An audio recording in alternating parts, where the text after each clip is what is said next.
శుభోదయం.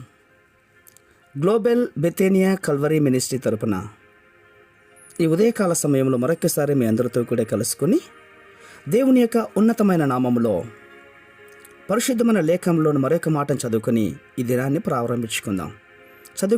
లూకాసు వార్త 22వ అధ్యాయము 40వ వచనాన్ని నేను చదువుతున్నాను. దయచేసి గమనించమని ప్రభు పేరిట మనవి చేస్తూ ఉన్నాను. లూకాసు వార్త 22వ అధ్యాయము 40వ వచనము. ఆ చోటు చేరి ఆయన వారితో, మీరు శోధనలో ప్రవేశించుకుంటున్నట్లు ప్రార్థన చేయుడని చెప్పి దేవునికి మహిమ కలుగునుగాక. అవును ప్రియులారా, ఈ లోకంలో శోధనలు అన్నటువంటివి మనకు వస్తూ ఉంటాయి. ఒక్కొక్కరికి ఒక్కొక్క రకమైన శోధనలు మనం గమనిస్తూ ఉంటాం.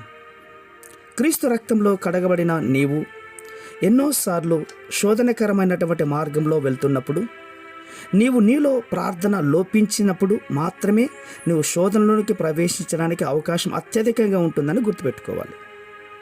ఎవరైతే ప్రార్థన పరులుగా ఉంటారో అట్టివారు దైవాత్మ ద్వారా గద్దింపు కలిగిన వారై వారు శోధనలో ప్రవేశించుకుంటున్నట్లు తమ ప్రార్థన జీవితమే వారిని కాపాడుతుంది. అందుకే ఎందుకు ప్రార్థించాలి అంటే శోధనలో ప్రవేశించుకుంటున్నట్లు ప్రార్థన చేయాలి అని యేసు ప్రభు వారు తన శిష్యులకు చెప్తున్న వాక్యాన్ని మనం గమనిస్తూ ఉంటున్నాం. నిజమే ప్రియులారా, నిబ్బరమైన బుద్ధి గలవారమై మెలకువగా ఉండి ప్రార్థించాలి. ఎందుకంటే మీ విరోధైనటువంటి సాతానుడు గర్జించు సింహము వలె ఎవరిని మృంగుదునా అని వెతుకుతున్నాడు. కాబట్టి ప్రియులారా, ఎవరైతే విశ్వాస జీవితంలో బలంగా ఉన్నారో అలాంటి విశ్వాసులకు వారి విశ్వాస జీవితంలో నుండి పడద్రోయాలని సాతానుడు ఎంతో కుయుక్తిగా పనిచేస్తున్నాడు. సులువుగా చుక్కుపెట్టే పాపము ద్వారా నీ ఆత్మీయ జీవితమును పడద్రోయడమే కాక వాడు నిన్ను బహుగా వాడుకోవాలని వాని ఉద్దేశం. దేవుని వాక్యంలో మనం చూస్తుంటున్నాం, నేను వచ్చు వరకు మీకు కలిగిన దానిని గట్టిగా పట్టుకోలేని ప్రకటన గ్రంథంలో లిఖించబడిన మాటను మనం గుర్తుపెట్టుకోవాలి. రక్షణ జీవితాన్ని మనం కలిగి ఉన్నాం, పరిశుద్ధ జీవితాన్ని కలిగి ఉన్నాం. అయితే ఆ రక్షణ జీవితంలో నుండి నిన్ను పక్కకు తొలగించడానికి సాతానుడు మృంగివేయాలనే కుయుక్తితో పనిచేస్తూ ఉన్నాడు. అందుకే ప్రియులారా, మీకు ఎదురవుతున్నటువంటి ఈ శోధనలలో నీవు పడిపోకుండా ఉండాలి అంటే మీకు ప్రార్థన జీవితం ఎంతో ప్రాముఖ్యం. అవును, అందుకే ప్రార్థన జీవితాన్ని మాత్రం మర్చిపోవద్దండి. ప్రార్థనను ఎటువంటి సమయంలో కూడా నిర్లక్ష్యము చేయకండి.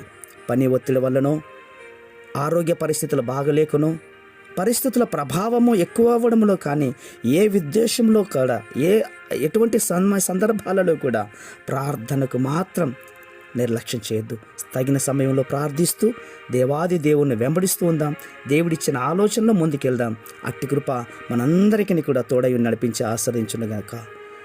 ప్రేమమైనటువంటి మా ప్రియ పరలోకపు తండ్రి, మీరు శోధనలో ప్రవేశించుకుంటున్నట్లు మెలకువగా ఉండి ప్రార్థించమని సెలవిస్తున్నానైనా ఈ ప్రార్థన, ఈ మాటలు వింటున్నటువంటి ప్రతి బిడ్డలు ప్రభువా హెచ్చరికగా, ఒక వాగ్దానంగా ప్రభువా మీరిచ్చే ఒక కట్టడముగా తీసుకొని ఆ ప్రార్థనను కొనసాగించినట్లుగా సహాయం చేయండి. అట్టి కృప మీరు దయచేస్తున్నందుకే స్తోత్రాలు అర్పించుకుంటూ చిన్న ప్రార్థనను మా రక్షకుడిని యేసయ్య నామమున బట్టి అడిగి వేడుకొని పొందించున్నాం మా తండ్రి. ఆమేన్, ఆమేన్, ఆమేన్.